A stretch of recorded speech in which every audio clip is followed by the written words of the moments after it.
예배에 나오신 여러분 주님의 이름으로 환영하고 축복합니다. 오늘은 제가 파도리의 교회에 가야 할 일이 있어서 오늘은 오늘 예배를 녹화로 진행한다는 점 알려드립니다. 특별히 제가 오늘 내려가는 이유는 그곳에 이제 제가 제 마음 가운데 하나님 주셨던 어떤 소망 같은 게 하나 있었는데, 선교사님들이나 목회자들을 향한 쉼터. 사실 이제 선교사님들이 한국에 오시면 고시원이라는 데가 워낙 선교관이라는 데가 굉장히 고시원 같이 생겼습니다.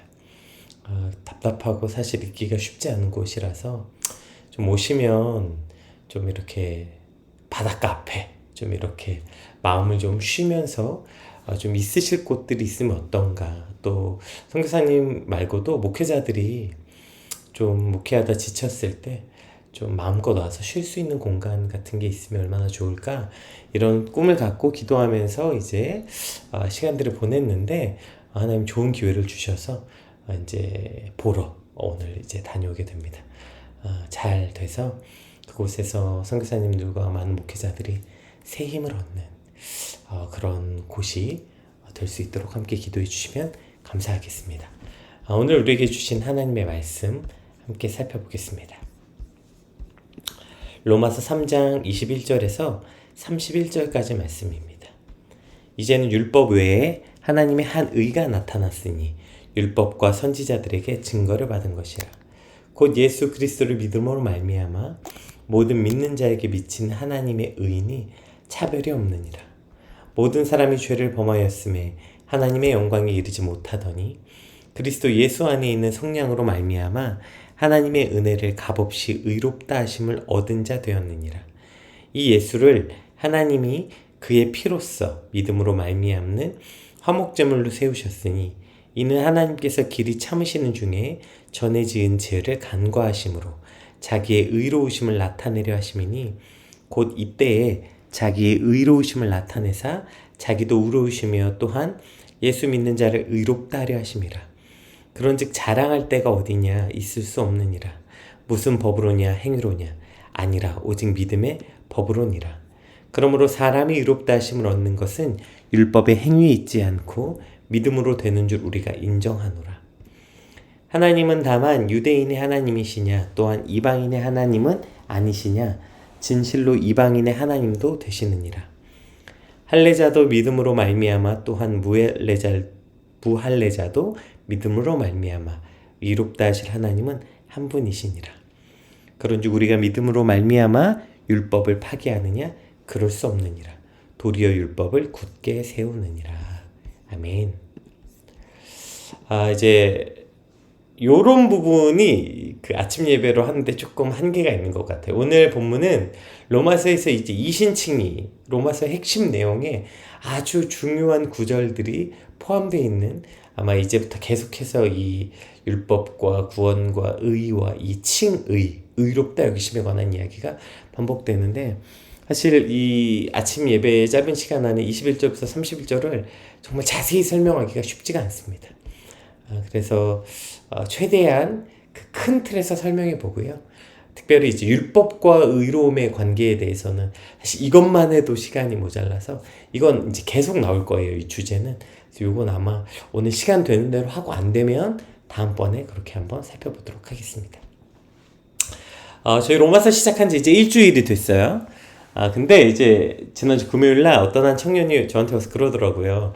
에스겔이 끝나고 로마서 시작돼서 너무 기대했다는 거예요.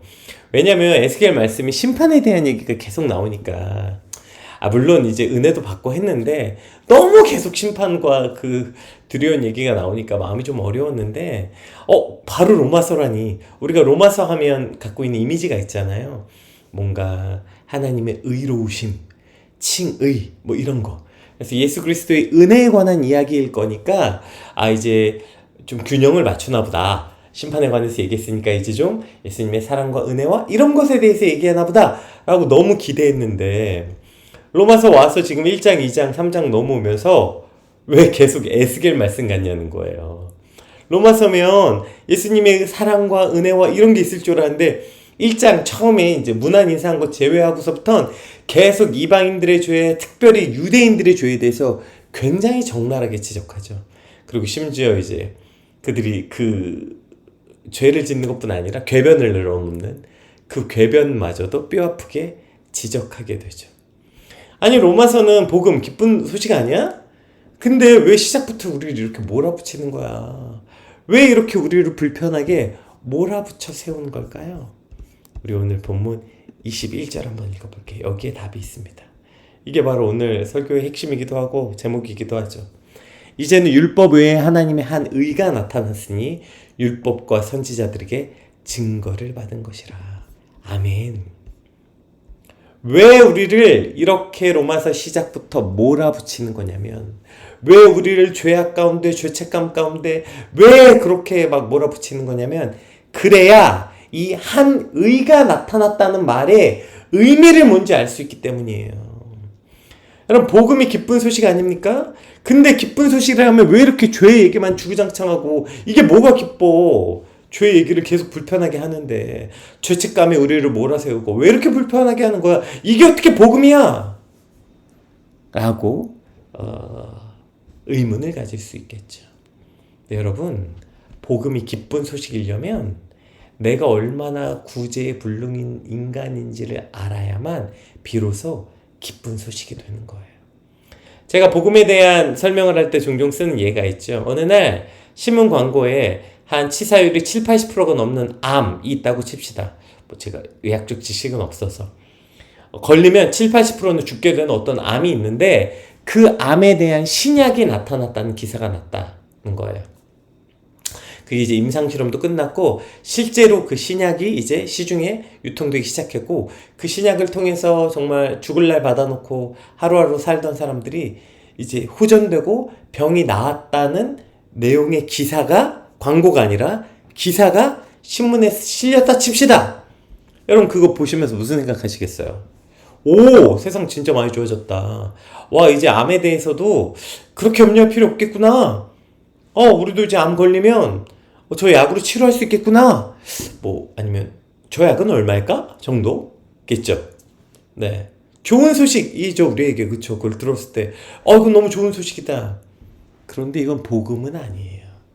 자, 저 소식이 복음이려면 어떻게 해야 되냐면, 내가 저 70-80%의 치사율을 가진 암에 걸린 환자라는 자각이 있어야 이것이 우리에게 복음이 되는 거예요. 내가 저 암에 걸려서 병원 수십 군데를 돌고 돌았는데 다 안 된다, 답이 없다, 당신은 이제 3개월밖에 안 남았다.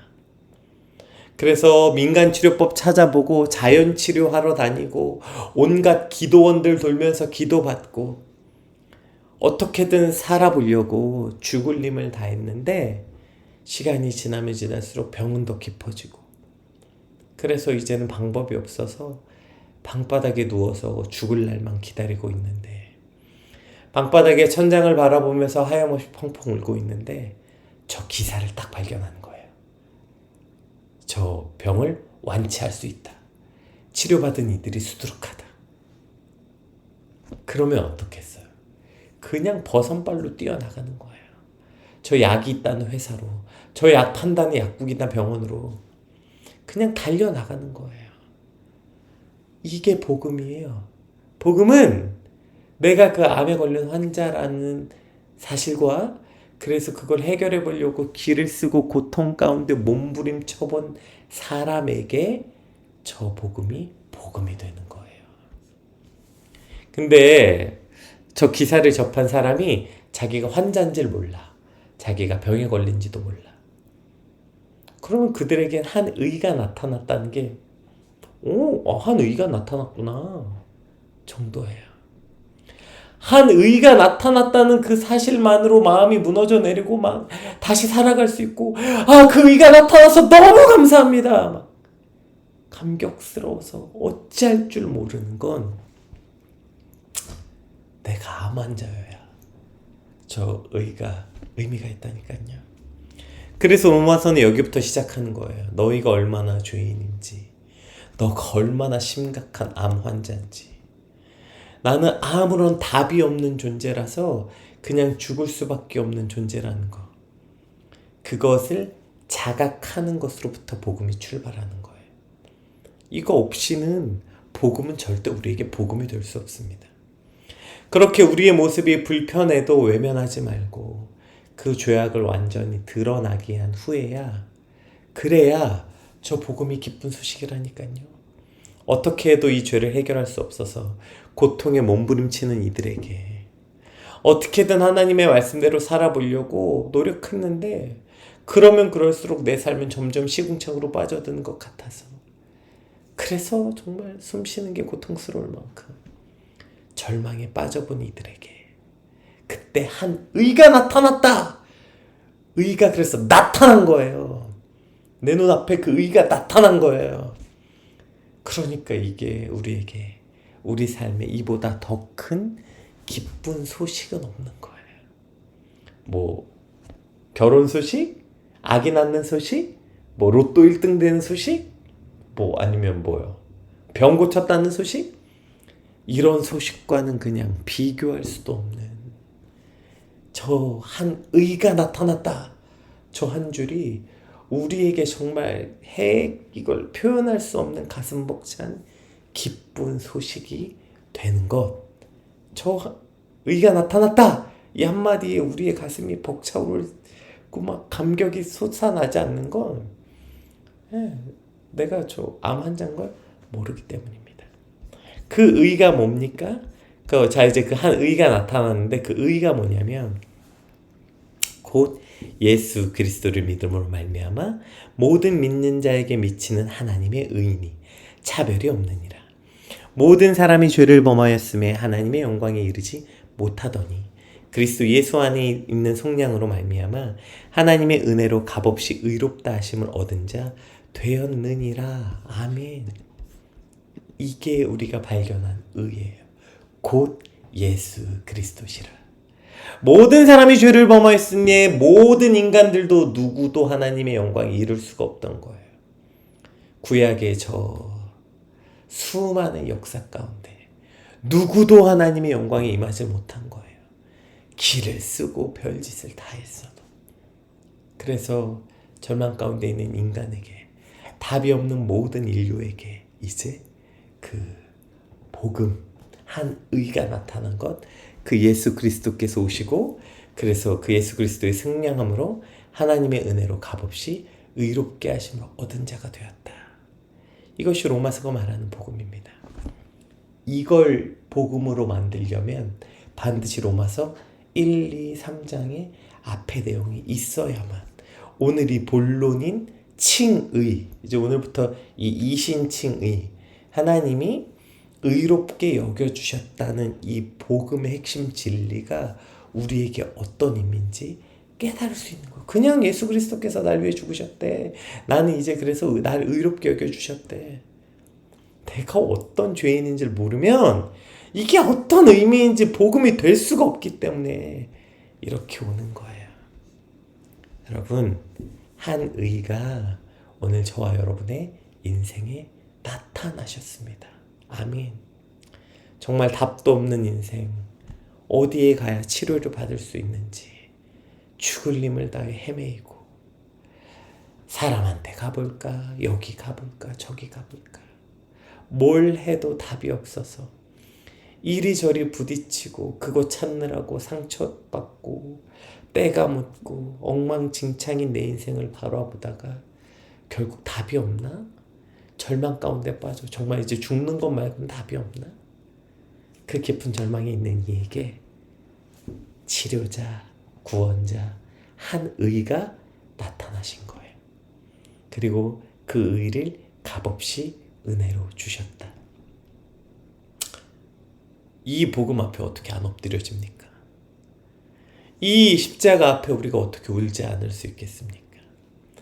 내가 하나님 앞에 얼마나 더 큰 죄인인지 그것이 날마다 깊어질수록 그 그리스도의 은혜가 얼마나 값진 것인지 복음이 진짜 복음이 되는 것입니다. 우리 25절에서 26절 한번 살펴볼게요.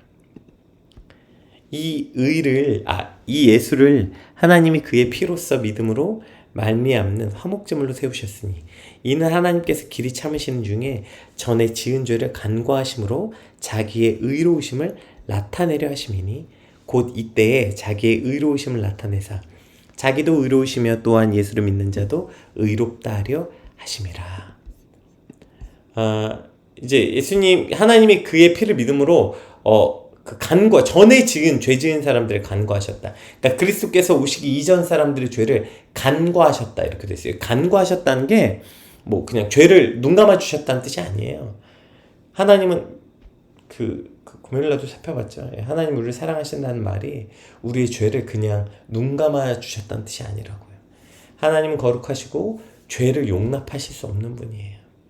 여기서 말하는 간과는 죄를 졌지만 오케이 그냥 내가 널 사랑하니까 없는 걸로 쳐줄게. 이런 일은 없어요. 이 여기서 간과는 죄를 일시적으로 유예해 주셨다는 거예요. 그러니까 심판을 미루셨다고요. 죄의 값을 나중에 정리하기로 하셨다는 거죠. 그러니까 대출하고 비슷한 대출. 우리가 상환해야 될 돈이 있지만 지금 안 갚아도 되고 이제 날을 정한 거예요. 언제까지? 그때까지 갚으시면 됩니다. 이게 간과예요. 면제가 아니라 유예예요. 하나님이 죄를 눈 감으신 것이 아니라 그 죄의 심판을 언제까지? 예수 그리스도의 십자가의 구원의 사건까지 미루신 거예요.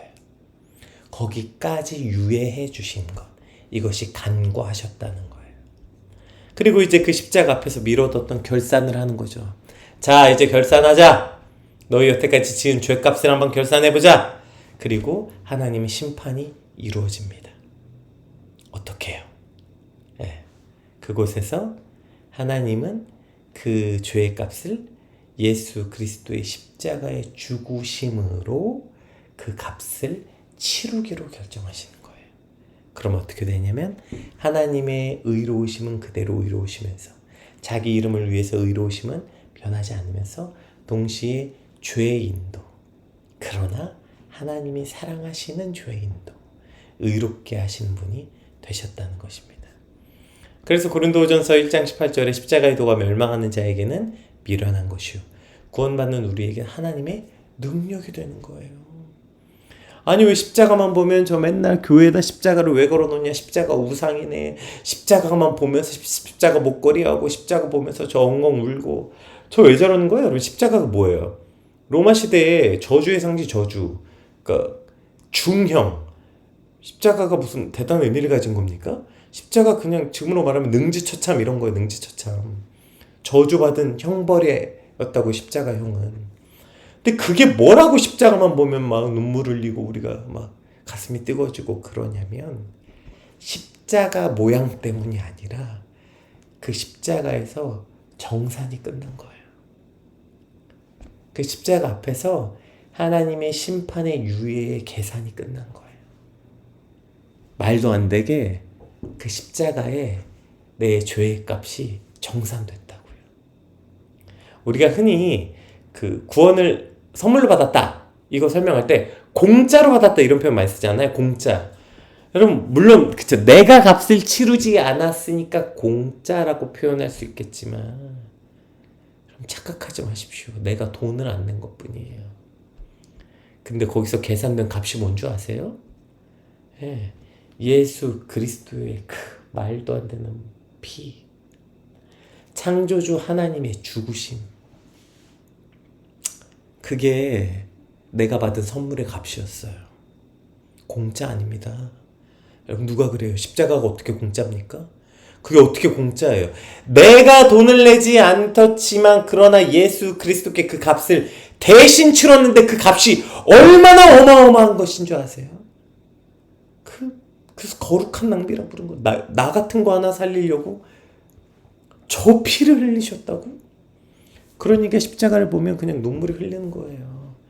그 치르신 값의 무게 때문에, 그 거룩한 낭비의 사랑의 감격 때문에. 그래서 누군가에겐 저 십자가가 저게 뭔데? 하지만 그 값의 의미를 아는 우리는 그 십자가 앞에 무릎 꿇고 무너져서 울 수밖에 없는 거예요. 여러분 다시 한번 오늘 저와 여러분의 삶에 그 나타난 의를 기억합시다. 이걸 우리가 뭐라고 표현해요? 구원의 기쁨, 구원의 감격. 여러분, 이게 신앙생활의 무조건 시작이에요. 예전에 저 청년 때 목사님들이 그런 얘기 했어요. 십자가 보고 눈물이 안 나면 그건 신앙이 잘못된 거다. 내가 저거 어렸을 때 맨날 보면서, 아니 무슨 십자가 보면서 맨날 왜 눈물이 왜 난다는 거야. 아니 뭐 날 수도 있고 안 날 수도 있지. 저거 너무 십자가를 우상시하는 거 아니야? 저도 이제 그런 비난과 비판을 했던 기억이 나요. 네, 여러분, 이 구원의 감격을 회복하잖아요. 구원의 감격이 우리 안에 날마다 차고 넘치잖아요. 맞아요. 그 십자가 앞에 울지 않을 재간이 없어요. 이 십자가의 구원의 감격, 이 구원의 기쁨을 잃어버리면 다 잃어버린 거예요. 이 구원의 기쁨과 구원의 감격을 잃어버리면 우리의 신앙이 그래서 왜곡되고 어거지스러워질 수밖에 없는 겁니다. 오늘 저와 여러분의 인생에 이 한 의가 나타났습니다. 이 한마디가 가슴 뛰고 그 한마디 때문에 이 의가 나타나서 얼마나 다행입니까? 저 이 의 없었으면 내 인생은 어떡할 뻔했습니까? 이 말 한마디가 저와 여러분에게 복음, 그 무엇과도 바꿀 수 없는 가장 큰 기쁨 소식, 구원의 감격이 회복되는 이 아침 되시길 주님 이름으로 축복합니다. 이제 27절에서 31절은 그럼 이제 이신칭의의 세 가지 핵심 사항이 뭔지 요약해서 나와 있어요. 그래서 이제 27절, 28절에는 율법의 행위로서가 아니라 오직 예수 그리스도에 대한 믿음으로 의롭게 된다. 이신칭의 핵심 진리가 이제 한 번 더 설명되는데요. 우리 27절, 28절 한번 읽어볼게요. 그런즉 자랑할 데가 어디냐? 있을 수 없느니라. 무슨 법으로냐? 행위로냐? 아니라 오직 믿음의 법으로니라. 그러므로 사람이 의롭다 하심을 얻는 것은 율법의 행위에 있지 않고 오직 믿음으로 되는 줄 우리가 인정하노라. 아멘. 그 값을 치르신 정산에, 그러니까 하나님이 이제 그 예수 그리스도의 십자가의 심판 앞까지 유예해 주셨다고 했잖아요. 그리고 이제 그 십자가 앞에 이제 정산의 시간이 돌아왔어요. 근데 나는 돈이 하나도 없어, 거지야. 이제 계산할 때가 왔어. 그때 값을 그리스도께서 치르신 거예요. 여기에 도대체 내가 자랑할 게 뭐가 있습니까? 오늘까지 대출금 갚아야 돼. 이거 못 갚으면 파산이야. 나는 월급 다 압류당하고 집 다 압류당하고 정말 인생 낙오자가 되기 직전이에요. 자, 이제 오늘 정산하는 날입니다. 어떻게 정산했어요? 나 말고 그 값을 대신 그리스도께서 치르셨다. 여기에 근데 내가 자랑할 게 뭐가 있어요? 무슨 포인트가, 어느 포인트에서 여기서 내가 자랑할 게 있습니까? 오히려 저 구원의 감격과 기쁨 속에 있을 때 십자가 앞에 나는 늘 부끄럽고 그 십자가 앞에 늘 나는 없어지고 낮아지고 그리스도의 은혜만 남을 수밖에 없죠. 근데 이 복음이 되는 과정, 이 철저하게 그 구원의 기쁨을 회복하는 과정이 없잖아요. 그러니까 내가 얼마나 가망 없는 인간인지, 그리고 저 의가 나타났다는 것이 어떤 의미인지 이걸 잊잖아요, 우리 삶에. 그럼 자꾸 뭘 자랑하려고 해요. 내가 교회를 몇 년을 다녔고 헌금을 얼만큼 했고 내가 말씀을 몇 번을 받고 내가 뭘 어떻게 했고 내 청춘을 바쳤고 어쩌고. 심지어는 또 자랑하냐면 내가 믿어서 구원받았대. 맞죠? 믿음으로 구원받는 게 맞는데 믿는 걸 내가 믿었다고 생각해. 내가 믿는 걸 결정했고 내가 믿는 걸 선택했다. 그래서 구원받았다. 심지어 믿는 것조차 자기 공로처럼 여겨요.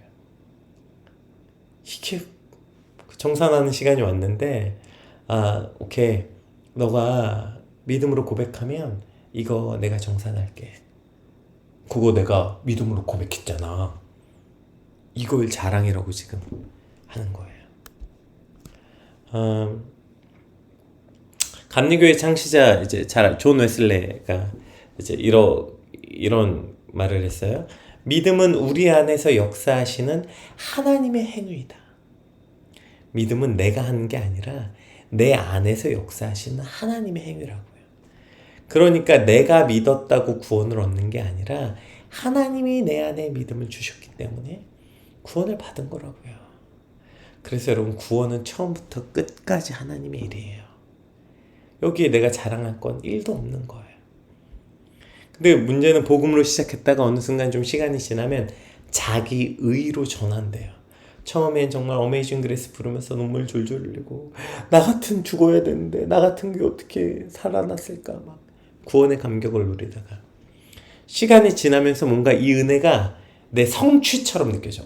내가 이제 좀 이렇게 됐고 나 이제 좀 좋아졌잖아. 나 이제 새 사람 됐잖아. 예전 것은 지나고 나 이제 좋은 사람 됐잖아. 내가 새벽 예배 나가고 내가 이렇게 봉사하고 충성하고 그랬더니 하나님 날 쓰시고 복 주더라. 여러분, 이건 대단한 착각입니다. 여전히 우리는 그때나 지금이나 하나도 다름없는 죄인이에요. 하나님의 은혜 없으면 단 하루도 단 한순간도 살 수 없네. 주 없이 살 수 없네. 이 존재는 내가 이제 예수만 믿었을 그때나 예수 믿고 수십 년이 된 지금이나 7살에 저나 목사가 된 저나 다를 게 하나도 없어요. 여전히 나는 그리스도 말고는 답이 없는 인생. 여기에 도대체 내 자랑이 뭐가 있습니까? 십자가만 남죠. 오늘 뭐라고 말합니까? 믿음의 이거 한번 다시 읽어볼게요. 27절.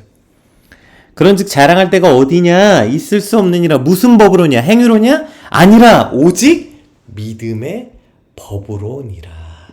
아멘. 여기서 이제 중요한 표현이 나와요. 믿음으로다가 아니에요. 자, 보세요. 그러니까 이게 도대체 무슨 법이냐? 이거 무슨 걸로 해결한 거냐?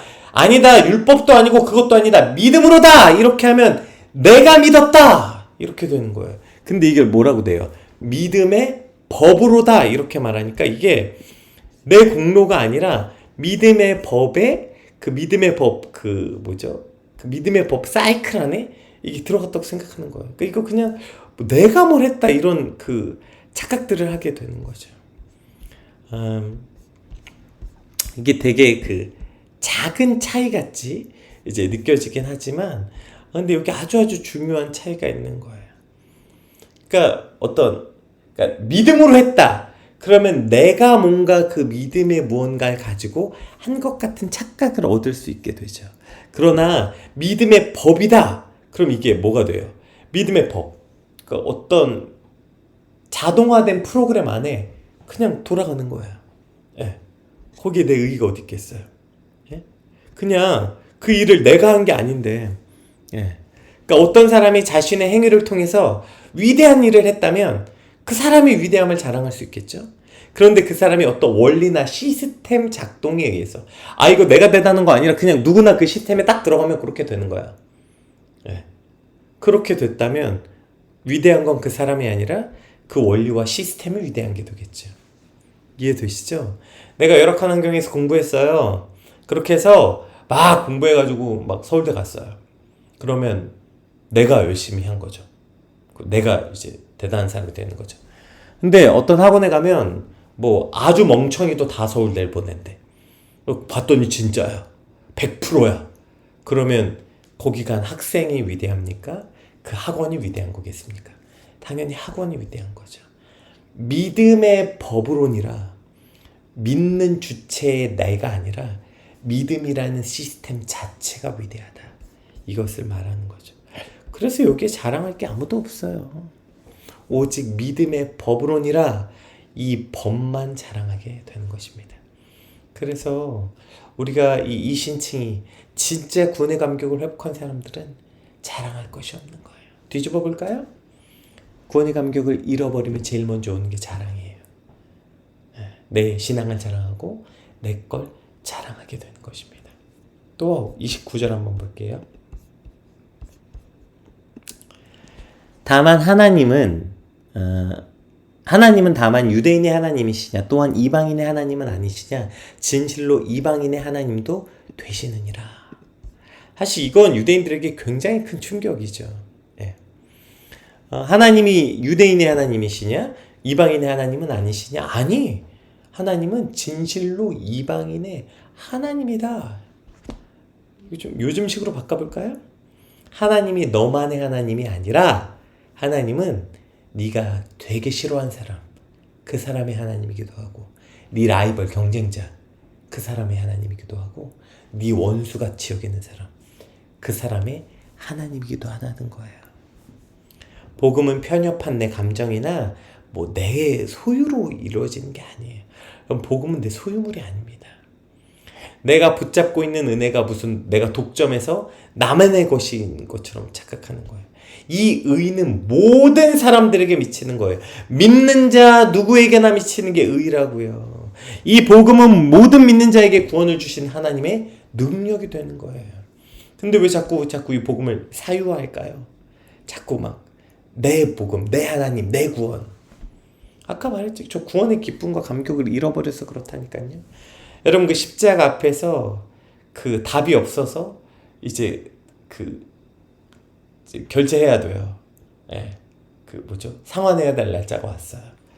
방법이 없어서 발을 동동 구리던 우리에게 예수 그리스도께서 대신 값을 치렀어요.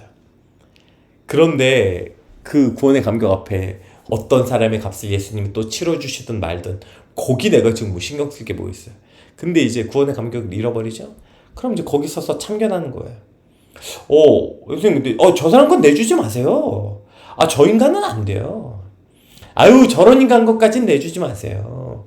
저 인간은 저 가치가 없어요. 그냥 그렇게 저 값을 내줄 가치가 없는 인간이에요. 이게 참견하고 앉아 있는 거예요. 그럼 만약에 예수님께서 그러면 너는 왜 내가 네 값을 치러줬니? 뭐라고 말할 거예요?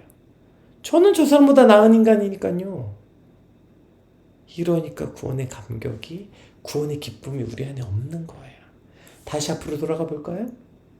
왜 로마서가 우리를 그렇게 몰아세우고 몰아붙였는지? 십자가 말고는 답이 없는 인간이라는 고백까지 가지 않으면 구원의 감격은 우리에게 일어나지 않아요. 근데 이 구원의 감격을 잃어버리니까 내가 무슨 구원 받을 만한, 나는 그래도 저 죄인들보다 조금 더 나은 것처럼 서서 아유 저 인간은 안 됩니다. 아유 저기는 안 됩니다. 하나님을 마치 나만의 하나님, 예수 그리스도를 나만의 예수 그리스도, 그 의마저 내 것처럼 착각하게 되는 거죠. 하나님은 너만 구원하시는 분 아니야. 그분 모든 믿는 자의 하나님이 되시는 것입니다. 여러분 복음의 감격을 회복해야 돼요. 나를 품으셨던 은혜가 오늘 세상의 모든 죄인을 품고자 기다리고 계신다는 사실을 반드시 기억하십시오. 이걸 못 받아들여요. 여러분 하나님은 그 예수 그리스도의 의는 나와 내 가족과 내가 좋아하는 사람들에게만 의가 되는 것은 아닙니다. 그 모든 믿는 자에게 의가 되시고, 그래서 그게 의예요. 그래서 나도 받은 거예요. 여러분 반대로 그러면 내가 하나님 예수님이 내 거 값 치러 주실 때 누가 제 옆에서 하나님 저 인간은 안 돼요. 이렇게 움직이는 의라면 우리는 구원받았겠습니까? 그러나 그 의가 믿는 모든 자에게 작동하는 하나님의 믿음의 법이기 때문에, 그래서 오늘 우리도 이 자리에 있는 거예요. 오늘 나만의 하나님이 아니라 모든 이 하나님이십니다. 이걸 선포하고 고백하는 저와 여러분이 되시길 주님으로 축복합니다. 이것이 바로 구원의 감격을 회복해야 가능하고요. 마지막에 할례자도 믿음으로 말미암아 또한 멀례자도 믿음으로 말미암아 의롭다 하실 하나님은 한 분이시니라. 그런즉 우리가 믿음으로 말미암아 율법을 파기하느냐? 그럴 수 없느니라. 도리어 율법을 굳게 세우느니라. 자, 아까 이신칭에서 이제 세 가지 이야기했다고 했죠. 그 하나님이 자랑할 데가 없고, 그다음에 유대인들만의 하나님은 아니고, 그다음에 율법을 파기하는 게 아니라 완성한다. 율법을 완성한다는 것에 관한 이 이야기가 이제 앞으로 이제 사실 계속 나올 거예요. 그래서 이제 여기 유대인들의 여러 반문이 있겠죠. 우리가 앞에 그 3장 초반절에 봤던 것처럼. 그러면 믿기만 하면 된다는 거고, 그럼 율법은 이제 필요 없다는 거냐? 율법은 이제 무효가 된 거냐? 이런 질문들 사실 지금도 하잖아. 이신칭이 앞에. 그러면 행위가 아니라 믿음으로 구원받으면 행위는 필요 없는 거냐? 이런 질문을 지금도 하고 있잖아요. 바울은 거기 아니다. 믿음은 율법을 오히려 굳게 세운다. 그러면 우리가 믿음으로 구원받으면 행위는 아무 소용이 없네. 막 살아도 되네. 아니요. 믿음으로 구원받으면 오히려 우리의 삶이 하나님께 더 굳건히 세워진다. 이런 의미이기도 합니다. 이 부분에 대해서는 이제 아마 뒤에 계속 율법에 관한 이야기가 나올 거니까 그때 한번 더 깊게 살펴보고요. 오늘은 한 의가 나타났다는 이 구원의 감격과 구원의 기쁨이 회복되기를 간절히 소망하고 기도하는 저야 여러분의 오늘의 하루가 되시길 주님의 축복합니다. 우리 받은 말씀 놓고 함께 같이 기도하겠습니다. 기도합시다.